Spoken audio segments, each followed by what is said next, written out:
So over the last number of weeks, we've been preparing for a preaching series, a sermon series based on this book, The Story. And we have ordered some copies, and there was a mishap, and so I've started emailing chapters out one at a time. Hopefully, if you're on my email list, you received the first chapter last Sunday afternoon. Chapter 2 set to arrive this afternoon, so if you're not on the email list, let me know, and we can make sure that we put you on there if you'd like to follow along. And as we preach through the story, things are going to look a little bit differently as far as what I do up here and how we move through the text. If you've noticed that the first chapter is actually based on about 9 chapters of the first 9 chapters of Genesis. And if I were to try to preach on 9 full chapters all straight in a row, we'd probably be here till about 2:30 this afternoon. And even if you wanted me to do that, I don't know that I could. So how we be working through the message is a little bit different than what we've done in the past. So I won't be reading the scripture passage at the beginning, but it'll be interspersed throughout the message, and the words will appear on the screen so you can follow along there. And the way the story is presented in this book, and the way that we're going to be looking at the story is in 3 parts. The first story that we're going to talk about is the upper story. And the upper story is the story of what God is doing within the text. So this morning we start with creation, and it's going to follow through until Noah and the ark and his children and what happens there. And so we're going to look at what God does as he creates the world, how he creates the world, why he creates the world, things like that, as well as what he's doing as he sends the flood and as he places the rainbow up in the sky. So the first part of the story, the upper story, is the story of God's actions within the text. Then the second part of the story, what we're going to look at is what we call the lower story. This is more of the context of what's going on within the message, what's going on for the people that we're reading about in the Bible. So this would be Adam and Eve, this would be their children, and the generations that follow, right down to Noah and to his children. How they're responding to how God acts in their lives, and how they act on their own, either in faithfulness or in rebellion against God. Finally, there's the third part of the story. And I'm going to try to move around a little bit like this, and I'll try not to trip over the steps. But the third part of the story has to do with you and with me. This is our story. This is the connection between you and I in the text that we're reading. What does Genesis 1 through 9 have to say to us today? How is it meaningful in our lives today? What can we learn from it? How can we follow and trust God based on what he's doing within the first 9 chapters of Genesis and throughout Scripture? So if you see me standing over there, I'm going to be talking about the upper story, about what God's doing. If I stand there, I'll be talking about the lower story.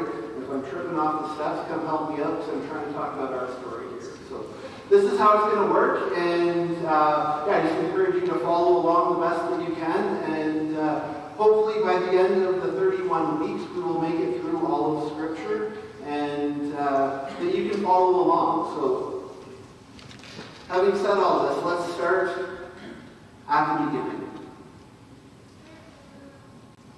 The beginning of life as we know it, creation.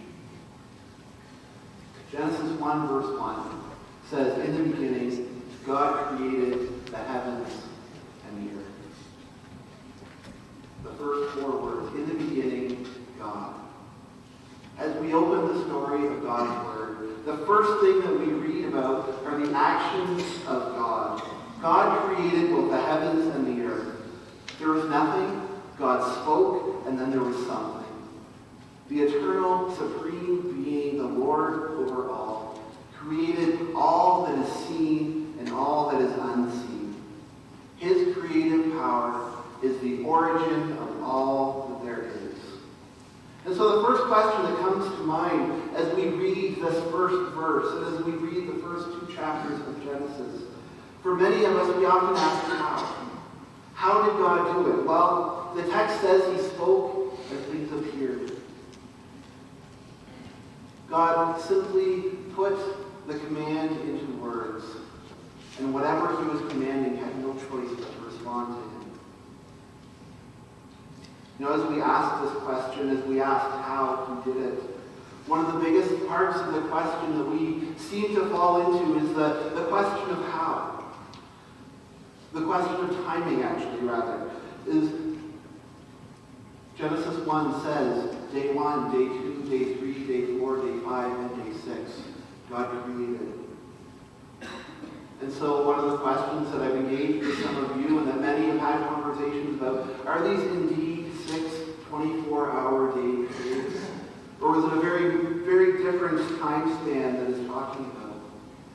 We might ask the question like, what day did God create time? And is God bound by the laws of nature and the laws of time that he created, that he set in place?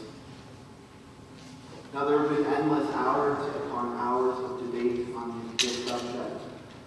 And still people are no closer to coming to agreement on what indeed is truth in this way, of how God created the world according to his time. As we look at science, there's so many points where science and scripture seem to disagree. And yet we have to admit that still at this point there's so much that science cannot explain. We also have to admit when we look at the first 2 chapters of Genesis that the main focus of the creation account is not to answer the question of how, but rather to answer the question of why.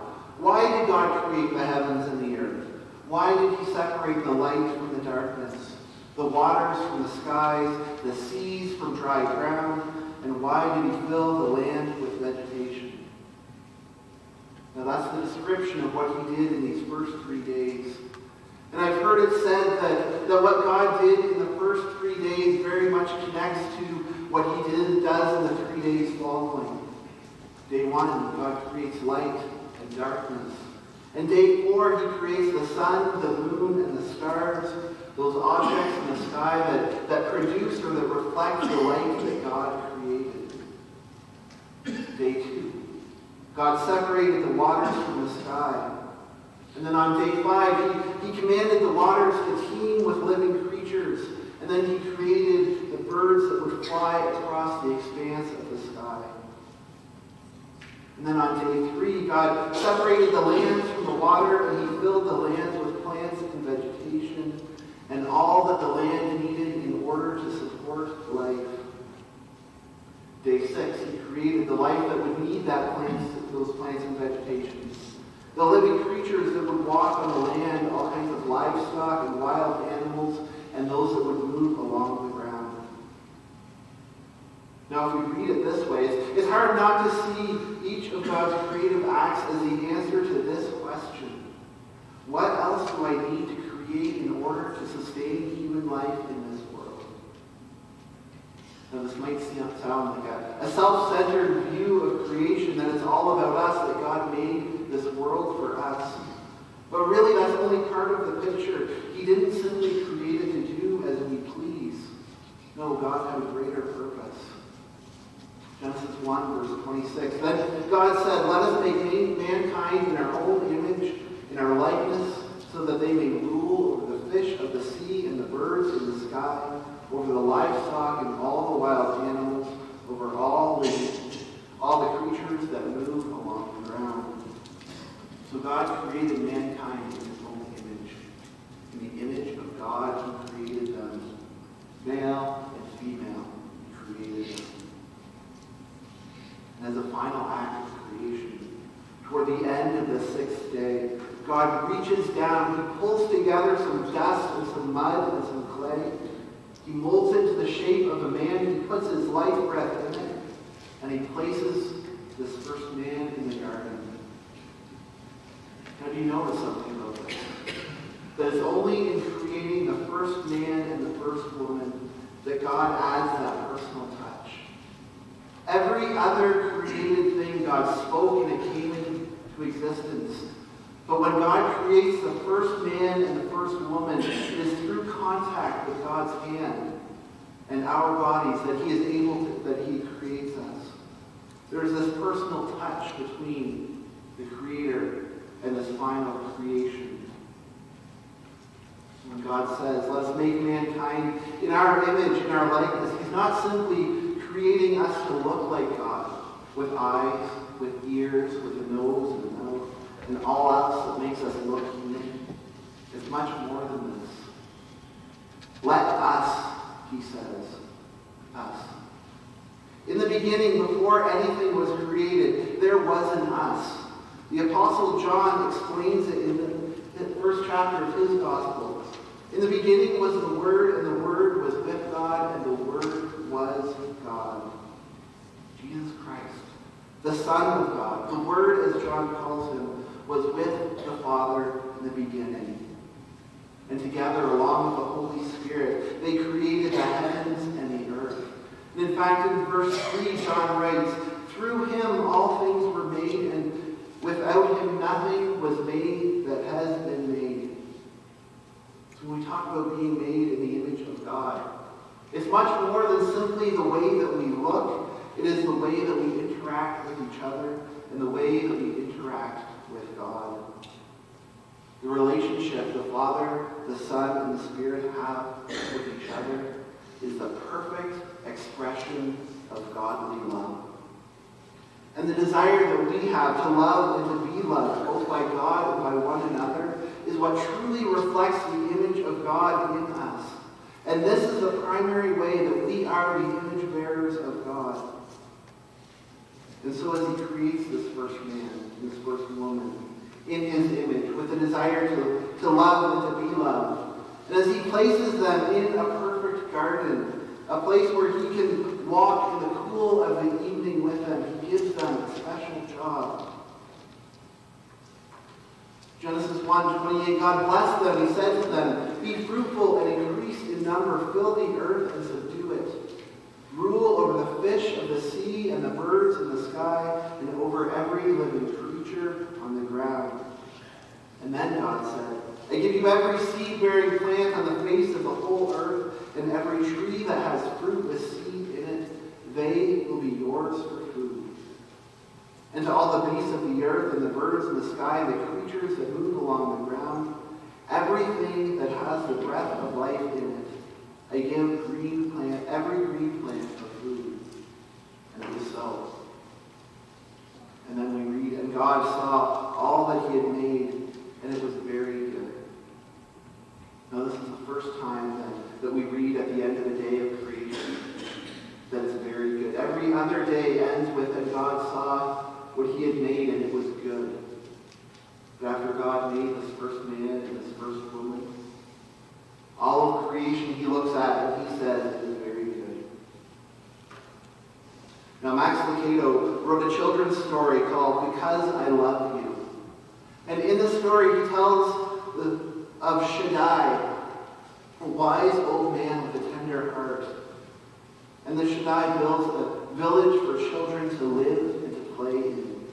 And this village has everything that the children that live in this village could want. And the children can come find him whenever they want to. The Shaddai himself lives in this village, and they can come to his shop and watch him work. They can sit and listen to his stories or listen to him sing. And he cares for them the way that a father cares for his child. Around this village, Shaddai builds a stone wall all the way around the village for protection.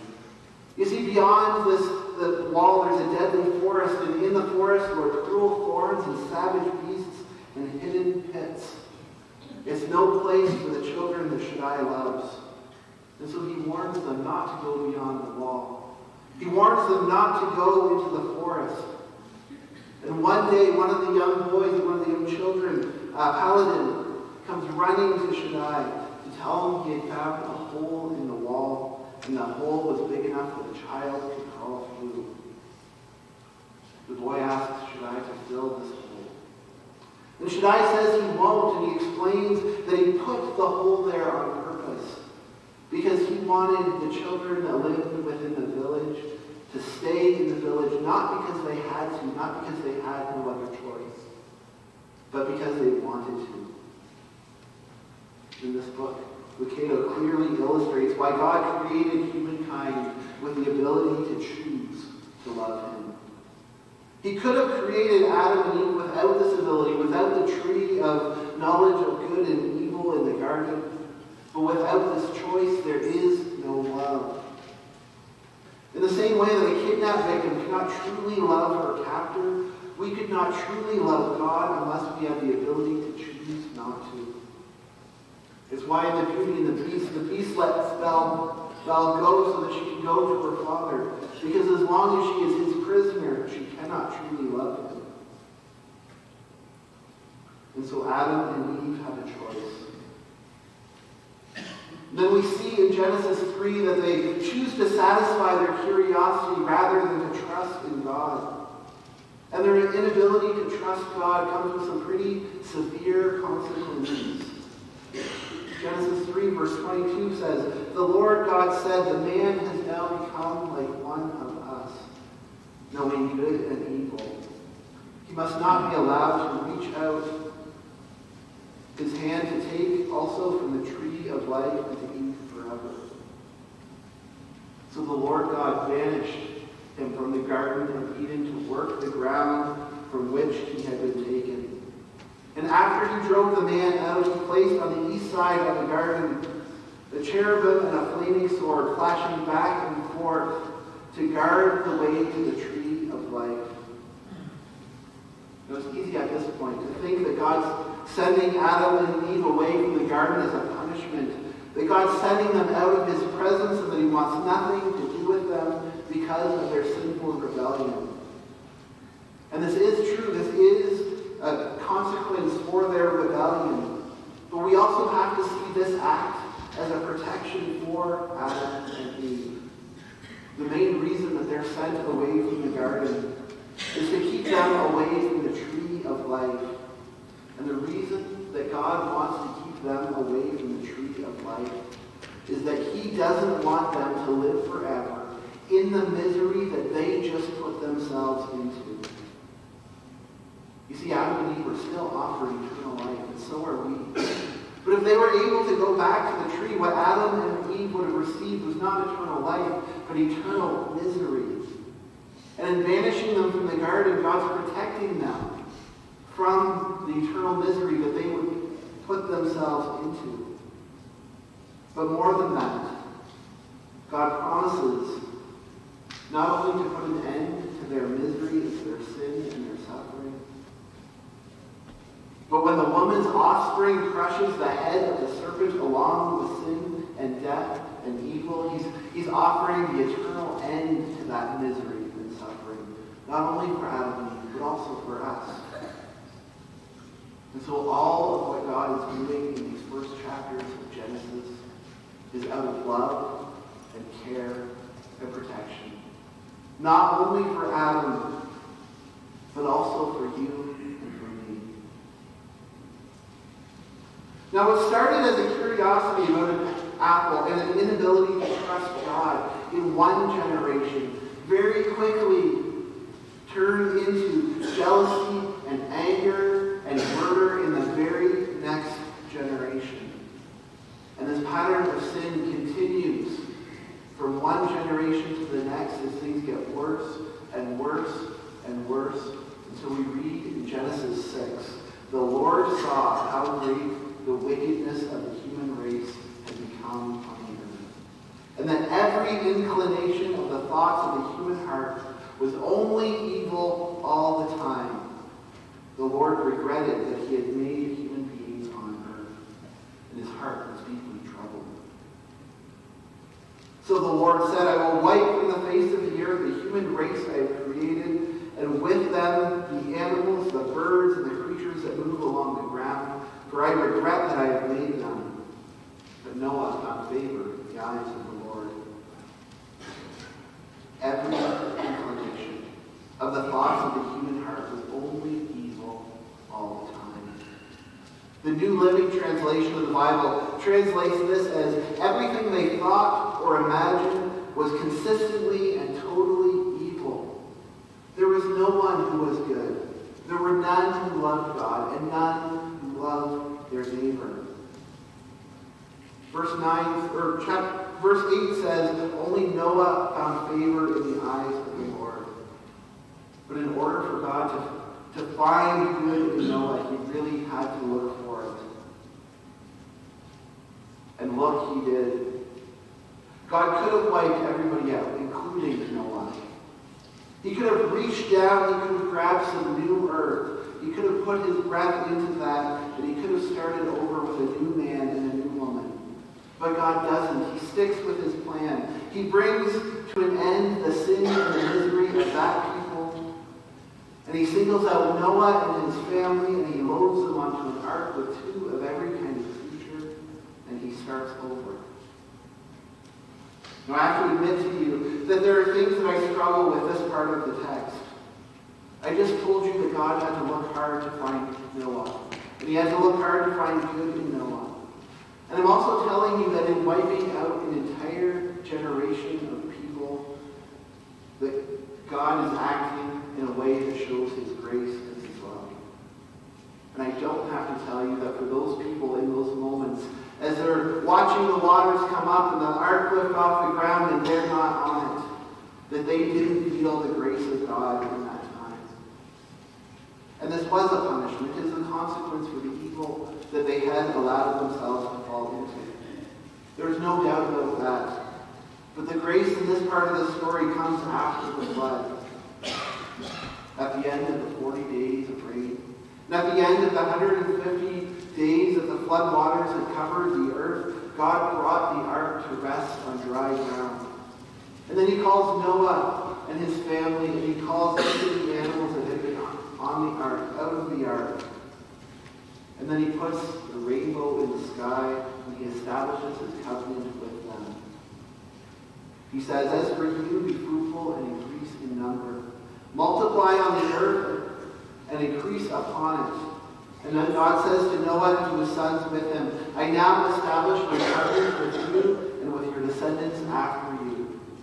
And with every living creature that was with you, the birds, the livestock, and all the wild animals. All those that came out of the ark with you, every living creature on earth. I establish my covenant with you. Never again will all of life be destroyed by the waters of a flood. Never again will there be a flood to destroy the whole earth." Now I love here that God gives to Noah and his family the same command that he gave to Adam and Eve. Be fruitful and increase in number. Now this command is the same, but the situation is very different. Noah and his family are now in covenant with God. He gave them the rainbow as a sign of his grace and his favor toward them. And because of his covenant with them, because of God's love for them, he won't allow them to fall to the same depths of sin and evil that the previous generations had fallen to the point that the only option that God had was to completely wipe them out. No, God has a different plan. And as we'll see next week, this plan comes in the form of another covenant as God continues to extend his grace and his favor to all people as he continues to show his love for his chosen people. Now, as I mentioned at the beginning, there are 3 stories at play here. There's the upper story, the story of what God is doing. Then there's the lower story, the story of how the first man and woman and how Noah and how all God's people respond to what he's doing and how we live either in faithfulness or rebellion to him. And the third story is our story. What does this have to do with you and I? And as I ask this question, I hope that we've already begun to see the connection between the text and our lives. That you've begun to see how God's grace and favor extend beyond the text and into your life and into my life. But there are a few points that I want to make clear. The first is this, that Jesus Christ is the living Word, the Son of God. He was with the Father at the beginning of creation, and he is there with him now. And in John 14, he gave us this promise. There it is. "I am the way and the truth and the life. No one comes to the Father except through me. If you really know me, you will know my Father as well. And from now on, you do know him, and you have seen him. The God that created the heavens and the earth is the the same God that walked in the cool of the evening in the Garden of Adam. This is the same God that rescued Noah, protected him in the flood. And this same God wants to have a relationship with you. And not only does he want to have a relationship with you, he made it possible by sending his son, Jesus. He is the way, the truth, and the life. The second thing I want to make clear is this, that this was all part of God's plan. There are no accidents in creation, and there's nothing that is beyond his control. In Psalm 139, we read these words of praise. For you created my inmost being. You knit me together in my mother's womb. I praise you because I am fearfully and wonderfully made. Your works are wonderful. I know that full well. My frame was not hidden from you when I was made in secret place. When I was woven together in the depths of the earth, your eyes saw my unformed body. All the days ordained for me were written in your book before one of them came to be. Our God is a God of grace. Our God is a God of love. And our God is a God who intimately cares for each one here. And he wants you to know and to experience that love today. Let's come before this God in prayer. Father in heaven, we give thanks for the love that you show us. We give thanks that not only did you create this world and set things in motion, but also that you continue to sustain it by the power of your Spirit, and that you sustain us and you hold us up, Lord, by your presence and by your Spirit. Lord Jesus, we long for the day when you will return and when you will make all things new and make all things right. And we trust that as we wait, that you are with us and that you will hold and sustain us and carry us through. Draw us close to you, Lord.